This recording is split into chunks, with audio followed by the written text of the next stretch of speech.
I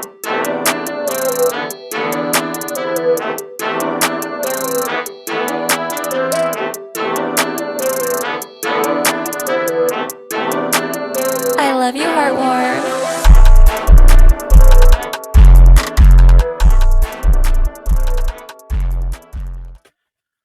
Welcome to another episode of AutisHim, Black Fathers and Autism. I am one of the hosts, Tyrone. I'm going to pass the mic over to my brother, Nick. Nick, introduce yourself. What's going on? Peace and blessings, everybody. Nick Richardson, out of Baltimore. I have a child on the spectrum, a son. So let's go ahead and just get with it. Pass it to my man Lonnie. What's good, Lonnie? My kid is 10, is on the spectrum. Go ahead and pass it to my man or what?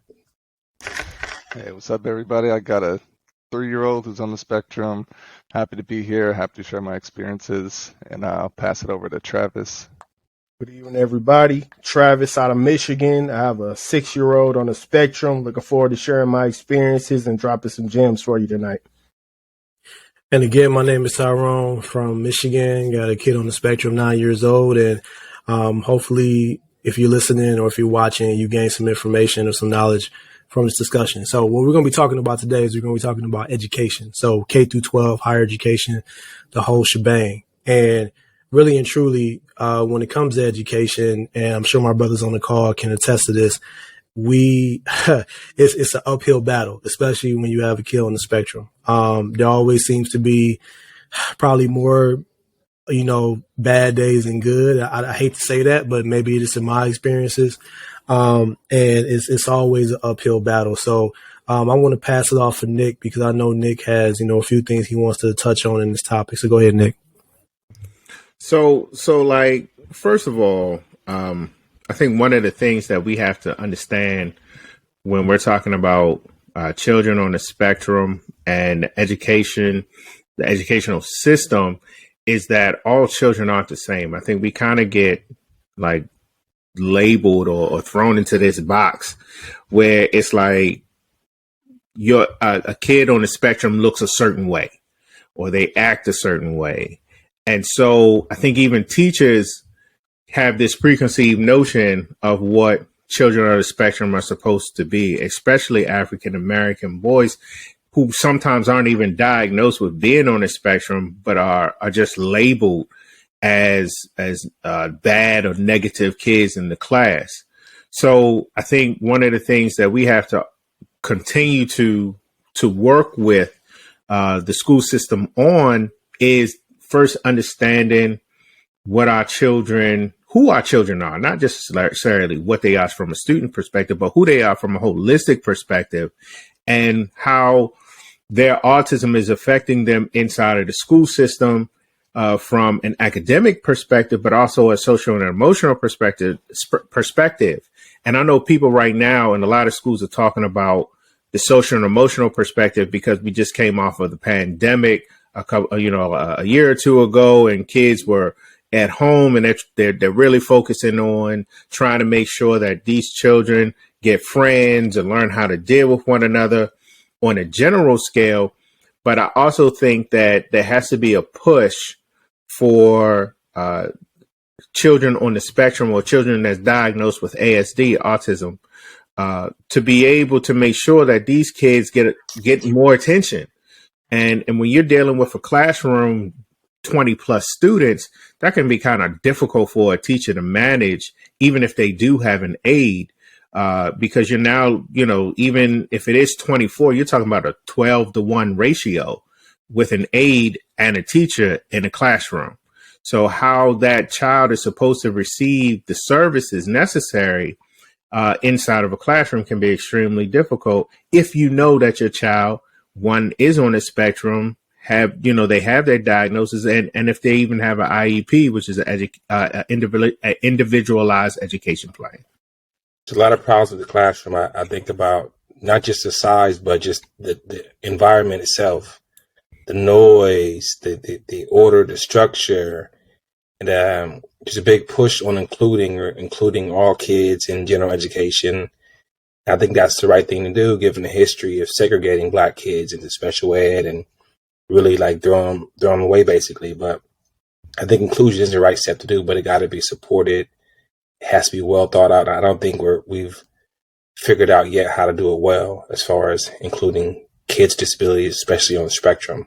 Me personally, reliability was the biggest thing I looked for in my son's school system. Right now, he's in first grade. When he started in kindergarten, though, however, we pretty much were in a situation where we went 2 months without really knowing how severe, his situation was taken.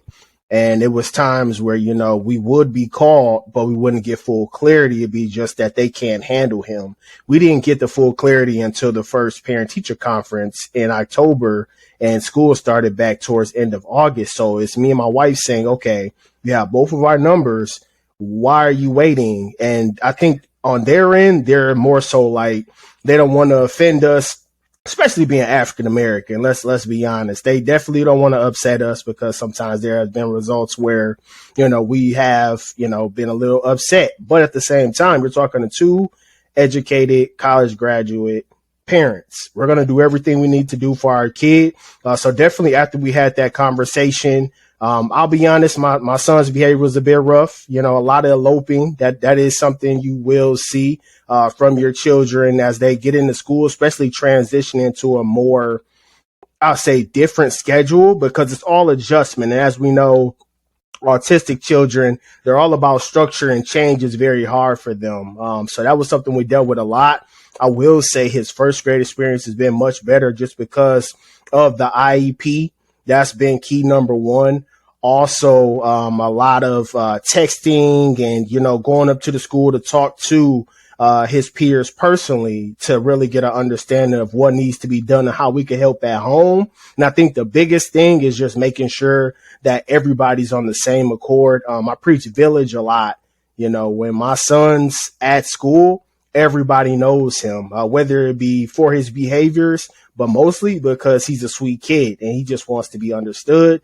And me and my wife want to make sure that he gets that fair treatment. So now, definitely, just from the advice of these strong brothers that I'm talking with today, I'm constantly doing my research to ensure that, my son has a fair fighting chance and he's able to get the services needed to be around his peers and continue his development. Yeah, I think the only thing I might add, because my son is 3, so he's not quite in school, but my wife, she works in the schools, and she's worked in the schools, for a lot of her career. And I mean, there's a difference between education and school. Not all education can take place, in the school. So we're even thinking about, homeschool.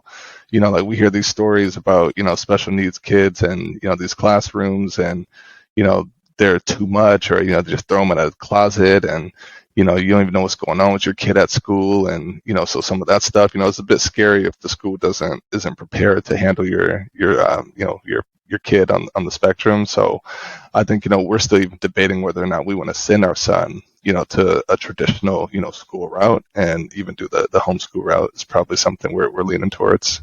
Well, I'll take it a step further. I think because of everything that everybody just highlighted about not having the resources, too many students in one class, and, not having enough support with aides and things like that, that a lot of times, and I've discovered this with students I've worked with, because I work in higher education, and this is just in general because I've worked at several places.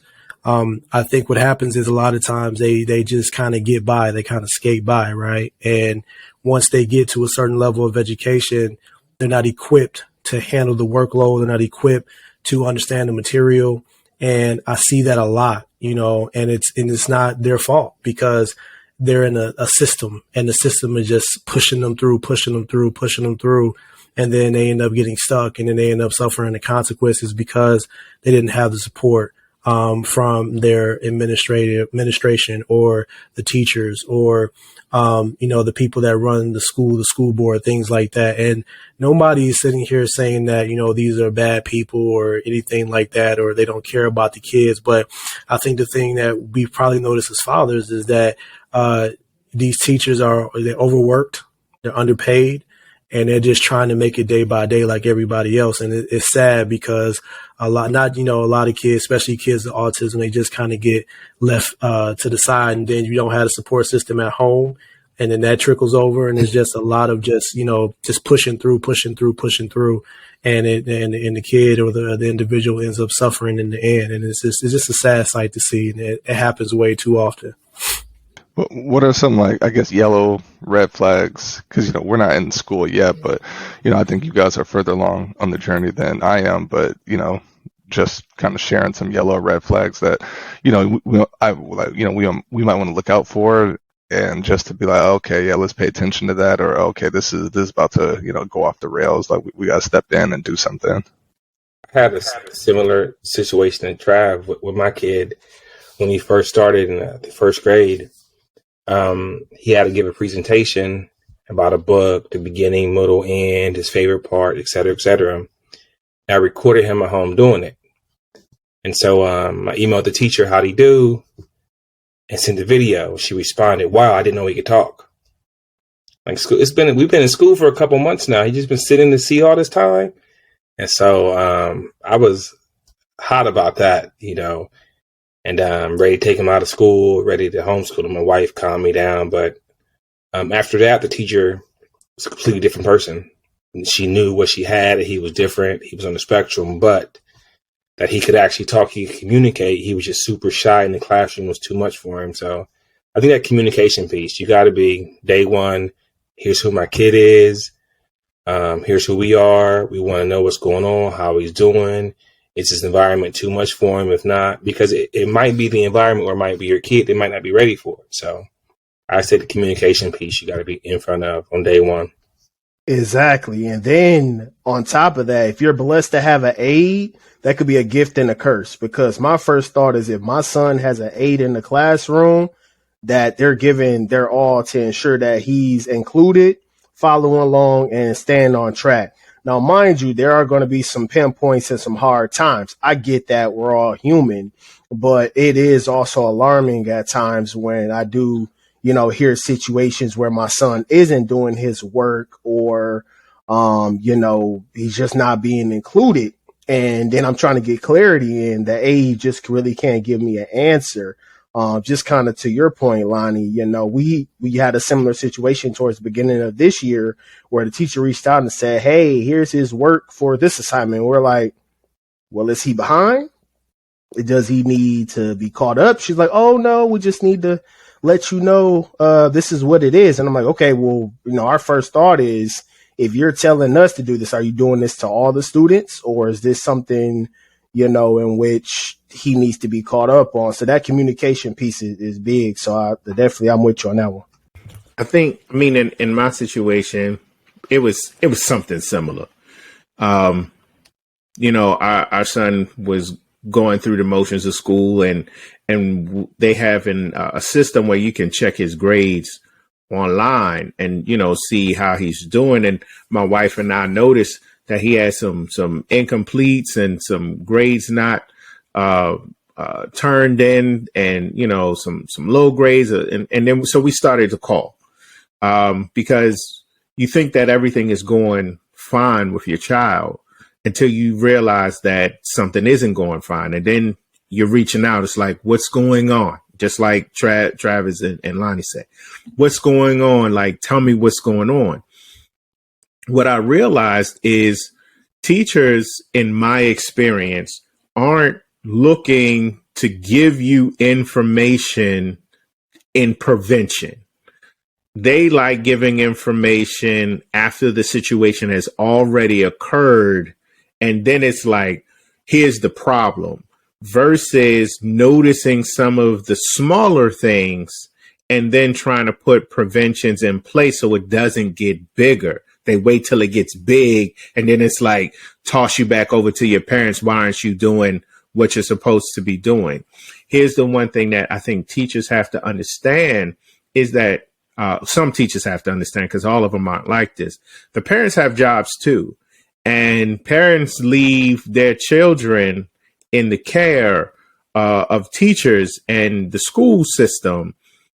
for 8 hours a day because parents have to go to work in order to pay bills. And the expectation is that if something is going on, that you're going to let us know. Like it's a two-way communication before it gets big and it blows up. But some teachers believe that they don't have time in their work day to be able to do that on a consistent basis. And so they only wait until something is bad enough. And then you're finally sending the email home with your child being in trouble. And oftentimes it's so late that your child can't recover. So question, signs and yellow flags, caution signs, things to be aware of. Definitely the communication piece, but it kind of depends on the teacher. Some teachers are really, really good. Like they are open to the communication between the parents and they're letting you, they're letting you know and paying attention to some signs. And especially if they know that your child has a developmental disability, or if they're on the spectrum or whatever, some teachers will say, okay, today we did this, today we did that. But for the teachers that aren't, having being in the school system, if you're going to put your child in a school system that allows some type of individualized education plan or 504 plan or something to that nature that actually writes out supports for your child that that teacher has to stick to is key. And if you're going to put together something, put your child in a public school system or even a private school system, whatever. And if you're going to homeschool them, by all means, if you think that's what's best for your child, please do so. But my thing about it is most parents I know aren't in a position to homeschool because either it's a single parent household and that single parent has to work, or it's a two parent household and both parents have to work. Oftentimes, I haven't run into a whole bunch of families that have the opportunity for a parent to stay at home and be the primary educator for the child. Although I think that that might be best for our African American children, because you now have the opportunity to teach them some things at a different pace, a pace that's geared directly to them. And you are actually in control of the education and what they learn. And I've seen some children via social media that were homeschooled and they're graduating high school at 14, 13, and 10 years old. So I've seen, definitely some benefits in it, but also I personally believe it depends on like the flexibility of your family, if you're able to do it or not. But if you're looking for a yellow flag, communication, but definitely putting your child in a system where there's some checks and balances that can be in place. Yeah. One last thing too. If they hate going to school, if they like fighting, crying, I hate it, I don't want to go, I don't think you should make them go. I think you give that a couple of weeks, but that tells you something ain't going on there. This is my kid's fourth school. He's in the fourth grade. This is his fourth school.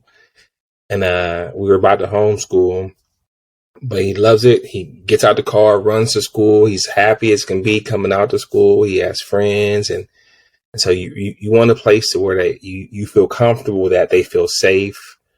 They aren't anxious. They aren't like in a big classroom where it's too much and overwhelmed. So how they interact with the teachers and their peers is a big sign too. Was there anything I got you could a do red at flag home? for you. Oh, you got a red flag? Oh, yeah. No, I want to hear the red flag. I got a red flag. Yeah. Damn the yellow flag. I got a red flag for you. Here you go. So the red flag is when you know or have more information than the special education person at your school. That's a red flag. Okay. So my son's first school that he attended, we had more information and knew more about what they were supposed to be doing with my son than they knew. And that right there, right off the bat was like, yeah, this ain't going to work. And so we tried it for like about a year and a half, 2 years. And then we was, constantly advocated for him, constantly having meetings, constantly having IEP meetings, all of that stuff. But literally when we had our first sit down and we were giving them all the information, even like things that had to do with the law that they was not aware of, we was like, you know what? this probably ain't gonna work. So that's a red flag for you. You and your wife going to a school and you sit down with the education person and y'all having this convo and you giving them all the facts and they like, oh, I didn't know that. If you keep hearing the phrase, I didn't know that, do not put your child in that school, okay? That's all I got to say about that. Well, and I think the other thing I realized too as a parent, you know, that's your kid. You got to prioritize them. You got to be their advocate. Pull them out, you know, switch providers. You know, again, if you can, you know, don't feel the need to try to tough it out or try to make things work. Like if it's not working, you know, just switch it up. You know, the only problem with homeschooling though is that we were worried about not being able to give him sort of the social engagement opportunities, giving him as much as he would get in school. And we were like, how do we keep that up? I got 3 kids, and so that helps. He has siblings, but we wanted to make sure that we kept him in a place where he can get that interaction, that practice and whatnot. So often kids on the spectrum don't get basic practice being social because their parents are so worried about how they're going to act or be interpreted. Are they going to have meltdowns, X, Y, and Z? And so that's the only caution I would have about homeschooling, making sure you can get them that sort of social exchange, interaction opportunities. No, I've looked into homeschooling myself, and that was one of my concerns as well. But what I realized in the minimum research that I've done is that there are homeschool co-ops or collections of families that are homeschooling all at the same time. And you can get together with one of the homeschool co-ops in your area and have your children go through some of these things together. I'm not specifically know how all of them are designed, but some homeschool co-ops, they meet at like a given location, like a museum or science center or something like that, periodically with their children, and they learn and interact together in some of these safe spaces while a parent is there or multiple parents are there, so that they can, you know, see and educate children. Parents in some of the co-ops also come in with a level of expertise in a given arena, and they do like supplemental classes for the kids that's a part of the co-op. So you may have a parent that's good at math, and you may have a parent that's good at English. You may even have a parent that's good at finance. And if you're a part of a homeschool co-op and these parents are a part of that same homeschool co-op, those parents could come in and give lessons to the children a part of the co-op, and the children can still get the homeschool experience as well as having social interactions. And then there is the opportunity to put your child in local organizations with kids that may not be on the spectrum, just for the social interaction. I know my son is in karate, and this past summer he played soccer, and we put him in these things so he can help, you know, develop his social skills, and he has gotten better. True, there's still some things he needs to learn, but he's gotten better based off of the social places that we've placed him in, these organizations, as well as some of the work that he's been doing inside of his school system, and what we've done as parents and trying to pair him with other kids that we know of that's on the spectrum. And so he's been able to learn some things and be more open. My son really likes kids. He has a big heart, but he's also socially awkward and unaware of what he does and the impact on other people. My son being a single child, and some parents out there might be, you know, they may only have one child. You don't have the opportunity to have brothers and sisters to play with and try to learn in the house of how that child can interact with other kids. So definitely trying to, you know, be intentional about the places and the spaces that you put your child in. As long as they're safe, if you deem them safe and deem them necessary as a parent, those are definitely some options and opportunities for those who want to homeschool their children, have the opportunity to homeschool their children, but definitely thinking about, you know, the social interaction piece. Hey, but if during COVID your kid wasn't learning, don't homeschool. If your kid wasn't learning during COVID, send them to school. You got to.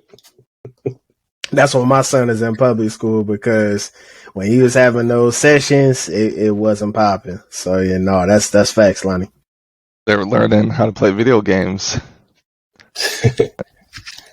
But I mean, when you're there, like if you're in school, you definitely need to make sure like you have an idea of how you want your child's educational process to go. Like, what do you want, for your child? And then once you figure that out, you put it in your IEP, your individualized education plan. This is for some of the parents out there who may not know, this is a plan that you can set up with your school to be able to have supports done inside of the school system. And the individualized education plan, IEP plan, is also backed by law. So if you place something inside of your IEP and then your school system signs off on it, you all have your initial meetings and other meetings, and you're realizing that the school system is not providing the supports that everybody agreed on inside of your IEP meeting, then you have grounds for a complaint against the school system in your given state, and take that up with your school board and take that up with your superintendent, because if there's an IEP in place, what's supposed to be in your classroom supposed to be in your classroom. Like, they're supposed to be providing those supports. Some of the supports, sorry, for context, that's for public school, right? Like the IEP is a public school thing. IEP is in public schools, but it's also in private schools. Like, private schools also can adhere to an IEP. It is from a homeschooling perspective, that's a different like ball of wax, because they're not in like a sanctioned environment. But the IEP is supposed to be based on the laws for education inside of I think it's like federal government law. I think it's like the IDEA Act, and definitely check me on that. But there is a Disabilities Act that's in federal law that then gives support to the IEP program inside of states in the U.S. And so having an individualized program, if that school is certified under law by the Department of Education, they are then supposed to be able to adhere to the IEP program. Definitely public schools, private schools should be adhering to that as well. If there's a IEP agreement between your family and that school that your child is in. So it shouldn't matter if it is private or public, that IEP should still have some teeth to it. And you could call a IEP meeting anytime. Is that right? Anytime. Yeah. Anytime. You definitely want to have your initial I tend to, what I would tell any parent, like, have an initial meeting as close to the beginning of the school year as possible, and have an IEP meeting to kind of lay out the expectations of the program, the IEP program, and the supports for the school system. And then periodically have meetings throughout the school year to check on the progress of your child in the IEP. If you see something, your child comes home and they say, I didn't get to my my supports today, my OT, occupational therapy, or I'm supposed to have supports in my classroom and they're not there, you can, call a meeting and figure out what's going on. At the end of the day, there is not a better advocate for your child than yourself. And so I encourage all parents who have children on the spectrum and even other children that are diagnosed with a disability or differing ability to get an IEP if your child is in any kind of educational program, just to make sure that there's somebody that you can hold accountable to supporting your child in the event that you're not there. And the majority of the time, we're not in school with our children. There's something else I want to add really quick about the IEP. Sorry, I didn't mean to cut you off. But with the IEP, if parents out there understand something too, if there's stipulations in your IEP you feel that your child no longer needs, you can have that taken out. Like, you don't have to keep that in there.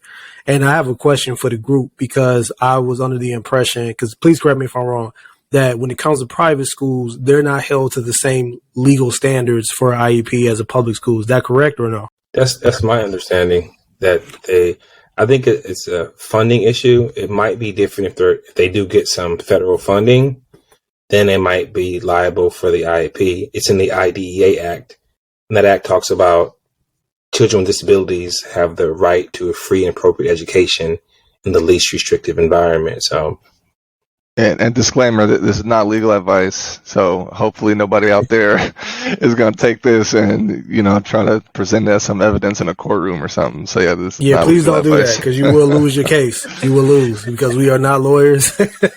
This is strictly opinion based. Some of it is fact, but we just follow this, giving our opinions mixed in with facts. So don't go to, like I was saying, don't go to court trying to hold this down, because you will lose. Okay. You will lose. Definitely do your research in your area. Here's one thing that I've kind of realized. My son has been in a private school as well as a public school, and in our area, the IEP program worked in both schools. So if you had an IEP in a private school and an IEP in a public school, the school is supposed to adhere to what's given in the IEP. Here's the deal, though.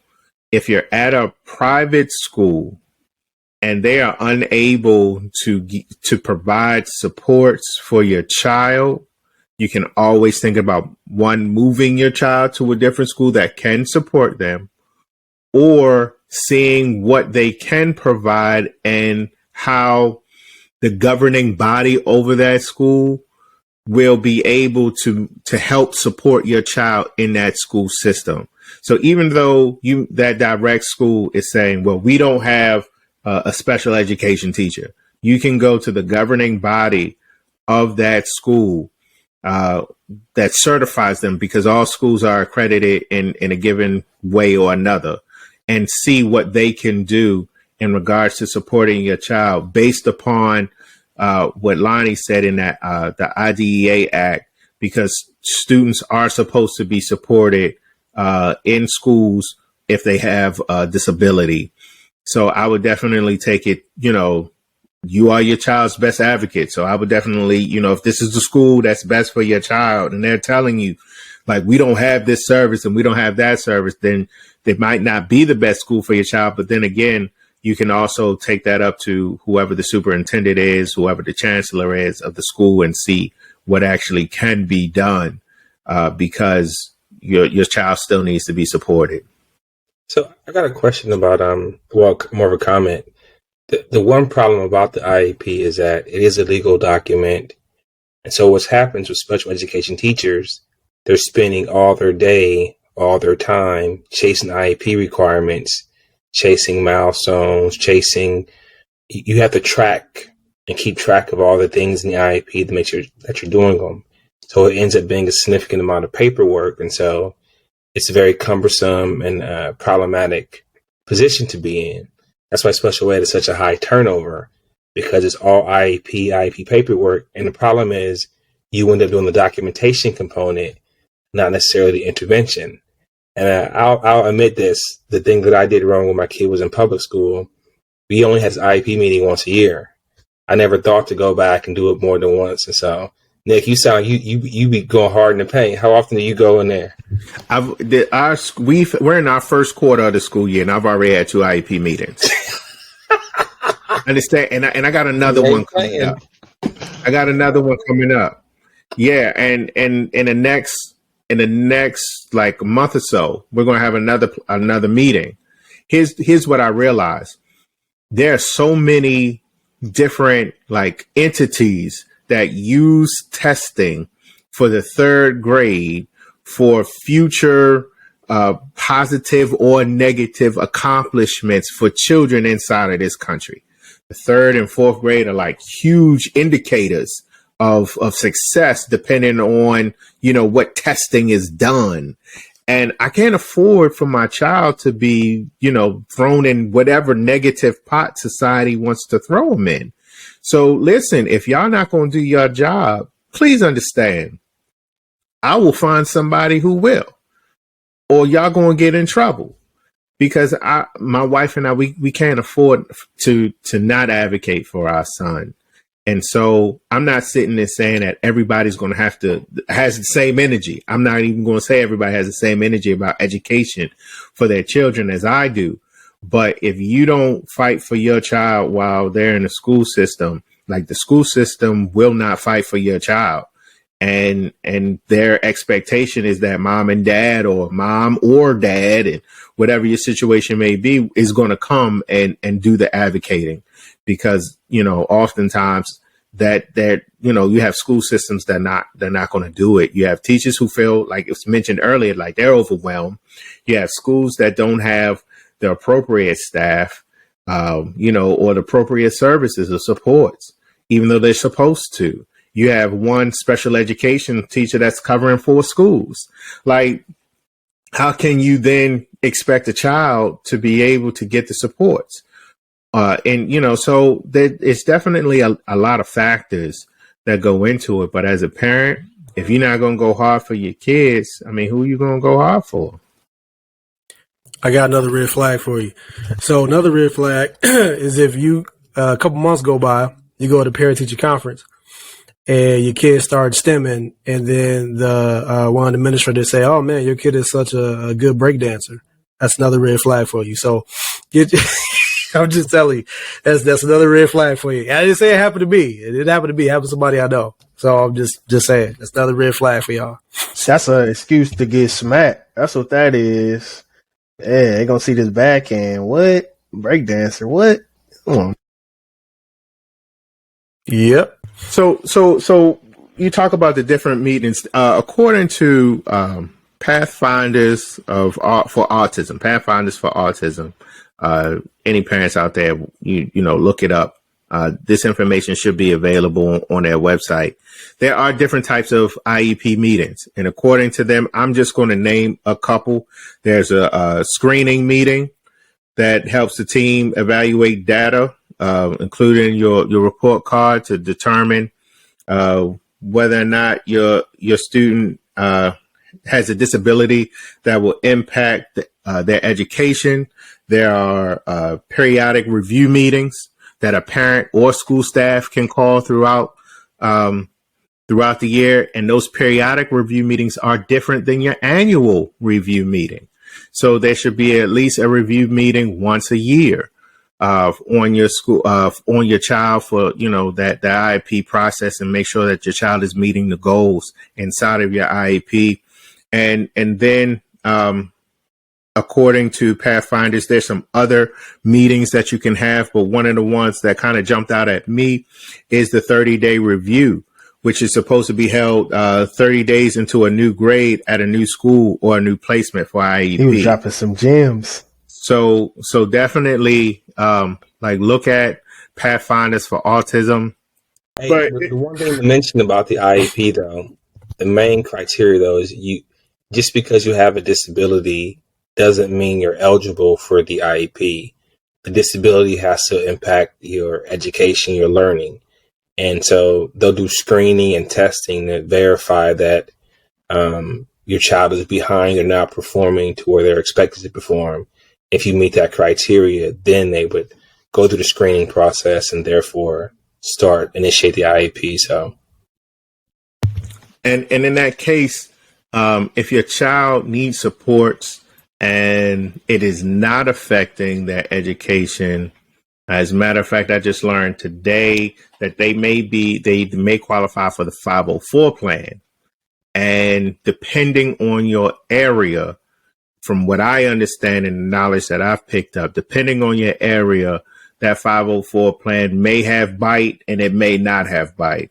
I've seen and heard people say that the 504 plan is just recommendations. And then I've heard individuals say that the 504 plan has as much legality as the IEP. So definitely do your research in your educational system in your area. If you're worried about your child being on having a disability, being on the spectrum, and the school system and how they can support your child, we got to fight for our babies. They ours. So Most definitely. So man, this has been an awesome conversation.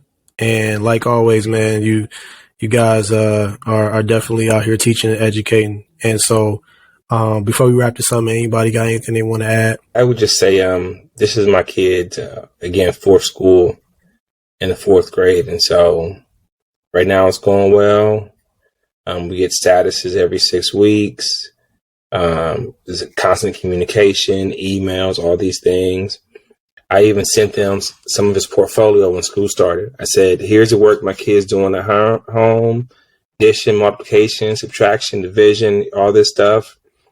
He should be able to perform this at school. And so in the past, I've waited for that. But day one, here's what he can do. So I would just say, I know Rich is like me. I do a lot of supplementing. My kid gets math tutoring, piano lessons. I have my own curriculum outside of school where I'm supporting his growth and whatnot and just maintaining what he has. And so I definitely think that supplementing your kid has to be an important thing you think a lot about too. Not just what the school's doing, but what you're adding to what they're doing and whatnot.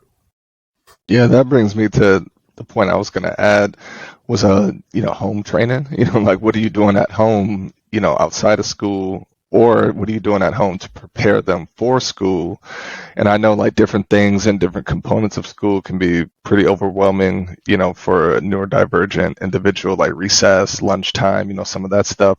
So I know for us, like in our family, my son doesn't do well with haircuts. So I made a little 1-page social story about haircuts, like what they are, why you need them, what you can do to, prevent or deal with that stimuli, and what we're going to do afterwards. So just kind of getting them used to it. And same thing we did for the doctor. So yeah, if they're preparing to go to school, you can do things like that at home to just make that transition easier. Definitely. And then also just as parents, man, just stay present in their education life, ensuring that you're looking at their work, seeing what they're doing in the class, asking if they understand the material, because if they can't tell you what they did that day, then, that means that maybe they're not being taught the way they need to be taught. So even though, we have careers and we're tired, I think we need to, definitely make sure you're putting in that extra work, because this is another job that, we here for life for. And as fathers and even mothers, if you're listening, you got to make sure that you're present in that so that they can, really be successful. And to piggyback off what Travis is saying, the word present, man, I can't really harp on that enough. Like, you got to make sure you're present in your kids' education, because a lot of times, man, teachers, they appreciate that. They appreciate parents that are involved in the kids' lives, because it makes their job a lot easier. So like, even with like my son, like we so involved in our son's life, like we have, his teacher's personal phone number, so we can text her and all that stuff, like just with additional questions and things like that, because she appreciates us being there, and making her job a lot easier. So that word present, man, like you got to be present in your kids' education. And I know that it can be rough. It can be hard.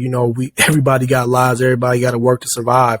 And so sometimes it's tough to be present, but, listen, you gotta try as hard as you can. Even if you giving, the best that you can, you gotta sometimes just try harder. And I know it's rough. I know it's hard, and everybody's situation is different, but if you just take the time to just be present, man, that'll make all the difference in the world. And I will say this: I had a meeting today with my son's IEP team, and what I realized, and I'll speak directly to fathers. Oftentimes, school systems expect mothers to do the primarily talking inside of some of these meetings. So for the fathers out there, if you have information, if you have knowledge that you want to share in any of these meetings, and it doesn't have to be an IEP meeting, but even a back to school night, and the communications with your child's teacher, like be present. Like it was just said, in those communications, fathers, they are looking and are surprised when a father comes in and they have communications with their teachers. And I know there are some fathers out there that this is preaching to the choir, but for the fathers who get in these meetings and they are silent, like say something, say your experience with your child and how that could possibly affect your child's learning environment, because that's vital too. Your experiences as a father are important, whether you have a male child or a female child or multiple children. Say something about your experiences when it comes to your children. And last, I'll just leave with a couple communication tips. Once again, this is from Pathfinders for Autism. You can find their website at pathfindersforautism.org if you're looking for any of this information for yourself.